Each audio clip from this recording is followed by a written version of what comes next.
the MPP was in power. The people of Bawku vowed to remove MPP in order to bring in a new government to maintain peace.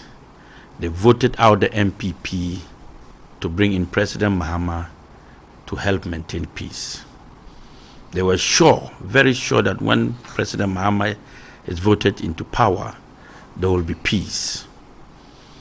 After President Mahama was voted into power, relatively there was peace for 1.5 months.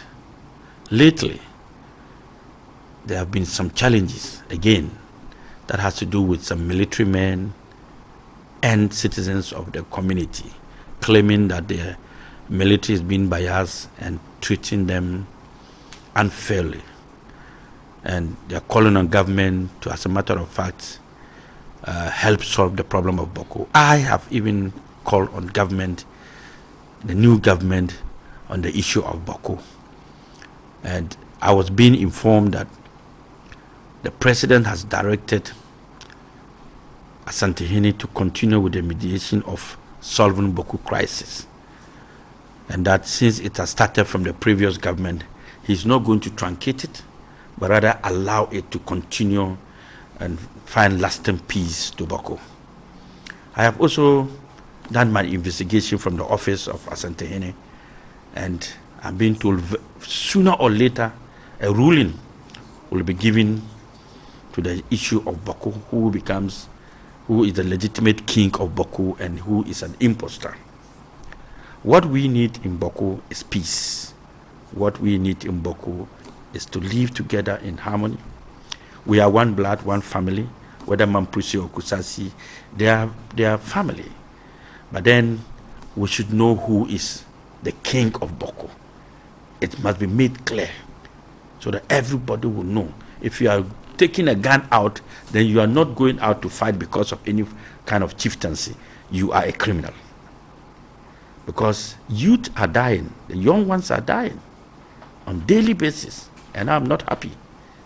So they have voted the NDC government to give them peace. So the NDC government should work as quickly as possible to make sure that peace is maintained and we find a lasting solution to the people of Bawku. And I'm also calling on the military to also treat the people of Bawku, whether Mampusi or Kusasi, Mbusanga or Mosi, with some level of respect.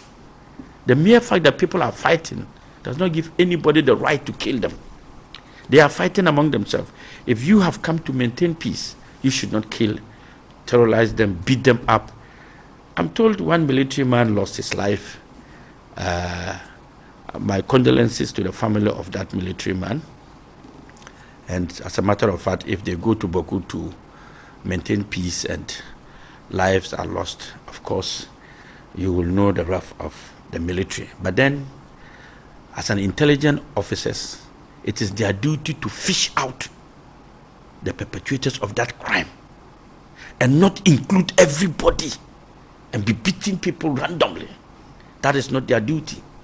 That is not their training.